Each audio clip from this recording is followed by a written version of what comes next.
আসসালামু আলাইকুম। আমি শিলা আহমেদ ঢাকা থেকে বলছি। আশা করছি যে যেখান থেকে আমার এই ভিডিওটা দেখছেন সবাই আল্লাহর অশেষ রহমতে ভালো আছেন। আলহামদুলিল্লাহ আমিও ভালো আছি। এই তো আজ দুপুর থেকে ভিডিওটা শুরু করলাম।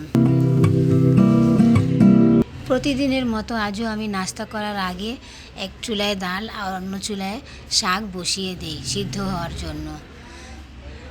যখন শাক সিদ্ধ হয়ে যায় আমি একটু আজকে পালং শাকের সাথে আলু দিয়েছি। পালং শাক আবার অনেক সময় বুটের ডাল দিয়েও রান্না করে খাই, এটা কয়েক রকম করে খেতে ভালোই লাগে। এই তো শাকটা বাঘার দিয়ে ডাল বাঘার দিয়ে নিব। আমি আজকে একটু তাড়াতাড়ি ঝটপট রান্না করব। এই তো ডাল বাঘার দিয়ে তারপর আজকে চিংড়ির দো পেঁয়াজা করব।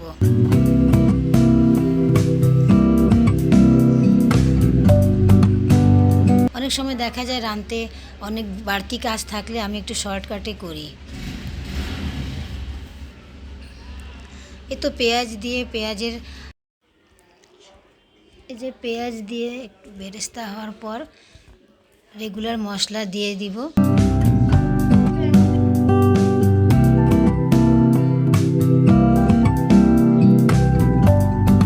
আমি কালকে যে চিংড়ি মাছটা কুটে রেখেছিলাম, শাকটাও রাত্রে কুটে রেখেছিলাম, এই জন্য আজকে একটু তাড়াতাড়ি রান্না করতে পারতেছি। বেশিরভাগ ছোটোবেলায় আমি শীতকালে রাত্রে বাজারটা কুটে রাখি, এতে অনেকটা সময় এর হেল্প হয়। তো পেঁয়াজটা একটু বেরেস্তা হয়ে গেলে আমি মশলাগুলো দিয়ে চিংড়ি মাছটা দিয়ে কষিয়ে নিব। ধোয়া ছিল তাই চিংড়ি মাছটা বরফও ছাড়েনি, আমি ফ্রাই প্যানে দিয়ে দেওয়ার পর মনে করেন আবার হয়ে গেছে, বরফ ছেড়ে দিছে।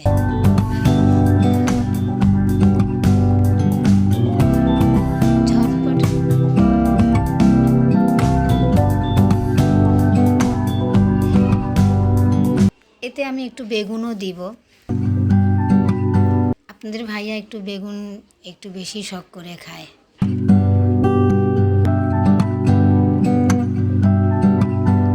কালকে যে চিংড়ি মাছটা কুটলাম সাথে যে মগজটা ছিল এই প্রসেসে ভুনা করাতে অনেক মজা হয়েছিল।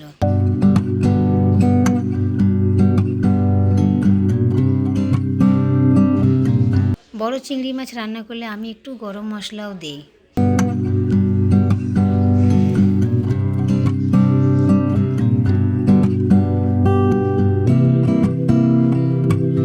আজকে আপনাদের সাথে আমি কালকে কয়েকদিন আগে যে গাছটা নিয়ে এসেছিলাম সেগুলো টবে ট্রান্সফার করব।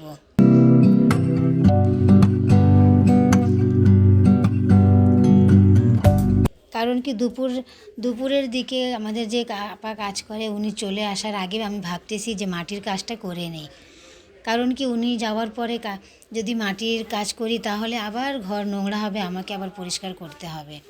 এর জন্য একটু তাড়াহুড়া করেই রান্না করতেছি। ওনাদের তো জানেনই, ওনারা একটা মিনিটও সময় করে না, ওনাদের কাজ কতক্ষণে শেষ করে বাসায় যাবে। তারপরে এরই মধ্যে রান্না করতে করতে উনি চলে আসে।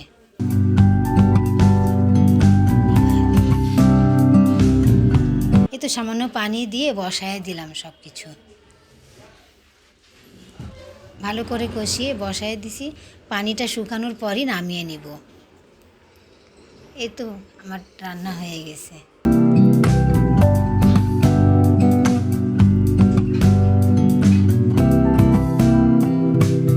চুলার জালটা বাড়ার পরে আমি ভাত রান্না করি। অল্প আছে আগে প্রথমে এগুলি করে নিই।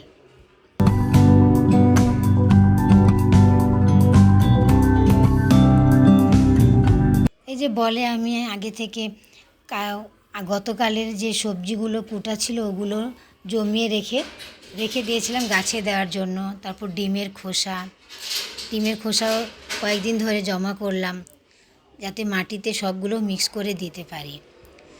আমি অতটা জানি না কিভাবে কি করতে হয়, ইউটিউবে দেখে দেখে আমি এগুলো শিখছি।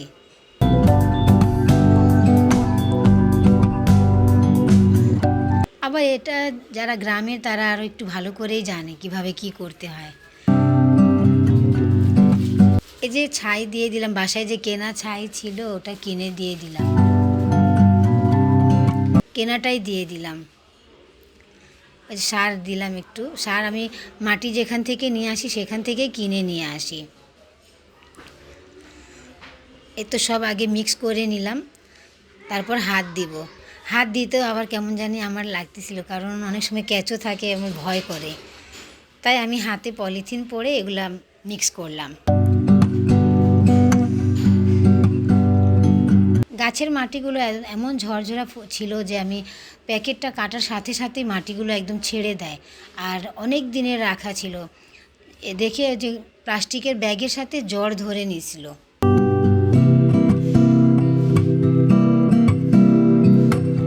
এই জ্বর টানাটানি করাতে আল্লাহ জানে আমার জানে গাছটা টিকবে কি না, এটাই মনে মনে ভাবতেছি।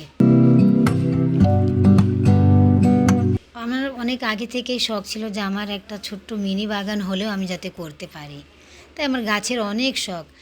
যদি কোথাও থেকে কুড়িয়ে পাই বা কোনো ফ্রেন্ডের বাসায় থাকে ওখান থেকেও আমি নিয়ে আসি। যে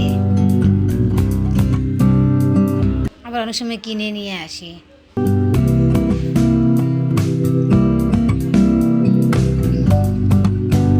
বেগুন গাছটা যে নিয়ে আসছি, আমি তো অনেক কখনো কেনাকাটা সবজির গাছ কিনিনি, তাই বুঝতেও পারিনি যে এতদিনের রাখা গাছটা আমি না নিয়ে ও একদম আমাকে যে দিল গাছওয়ালা মামা, একদম মরা কেমন জানি টাটকা ছিল না, অনেক দিনের গাছ ছিল, আমি বুঝতে পারি নাই। এর জন্য কেনার আগে যারাই কিনবেন একটু দেখে শুনে কিনবেন। আমি বুঝি নাই দেখে আমার গাছটা এমন দিয়েছে যে লাগানোর 1-2 দিন পরেই গাছটা মনে করেন একদম বাঁচবেই না, এরকম টিকবে না, এরকম অবস্থা। এ তো দেখেন কেমন টানাটানি করাতেই এমনভাবে করছে, বস্তায় জ্বর লেগে আছে। কখনো কিনি নাই, তাই বুঝিও নাই যে কীভাবে গাছটা নিলে ভালো হবে, কেমন গাছটা নিলে।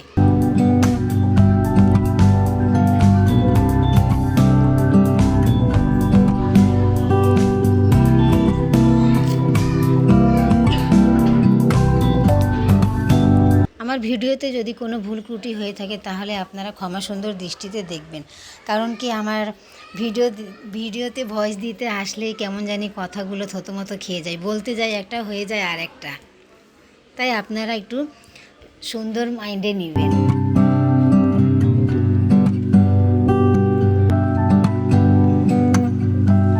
সবাই তো একবারে সব কিছু পারে না, কেউ আছে তাড়াতাড়ি পারে, কেউ আছে একটু দেরিতে শিখে।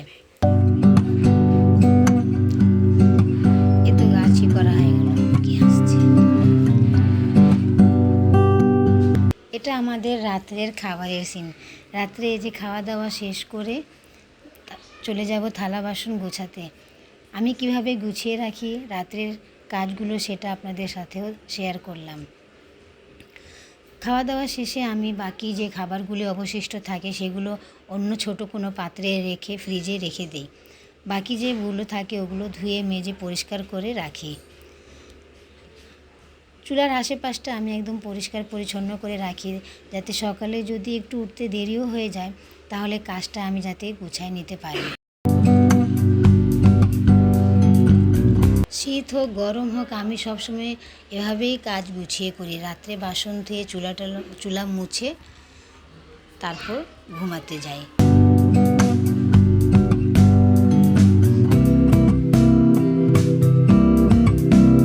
আসলে কি ময়লা জিনিসের বরকত বেশি। ঘরের ময়লা বলেন, আবর্জনা বলেন বা এই যে থালা বাসন বলেন, সারাদিন অথচ ধোয়া হয়েছে, এরপরেও দেখেন কতগুলি বাসন বের হয়েছে। যখনই যেটা বের হয় আমি সাথে সাথে ধুয়ে ফেলি। তারপরে রাত্রে গোছানোর সময় দেখেন কতগুলি বাসন।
চুলাতে একটু লাইজল দিয়ে তারের ছোবা দিয়ে ঘষে অনেক সময় দেখা যায় ভাত ডাল পড়ে ফেনাগুলো শুকিয়ে যায়।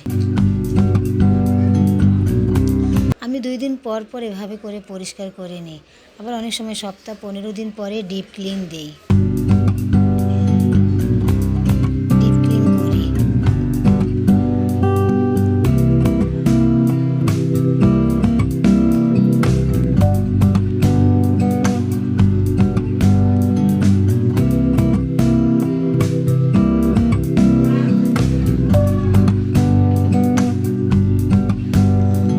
দেখেন রান্না করার সময় ওয়ালে কোনো কিছু ভাজলে ওয়ালের পর্যন্ত তেলের ছিটা যায়, এর জন্য অর্ধেক ওয়াল পর্যন্ত পরিষ্কার করি। এই যে খাবার রাখার যে মাটির এগুলোও আমি এভাবে 2 দিন পর পর ধুয়ে রাখি।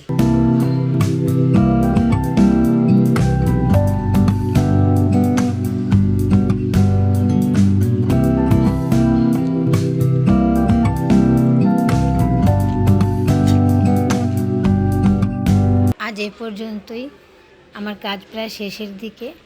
আজ আপনাদের কাছ থেকে বিদায় নিলাম। আসসালামু আলাইকুম, আল্লাহ হাফেজ।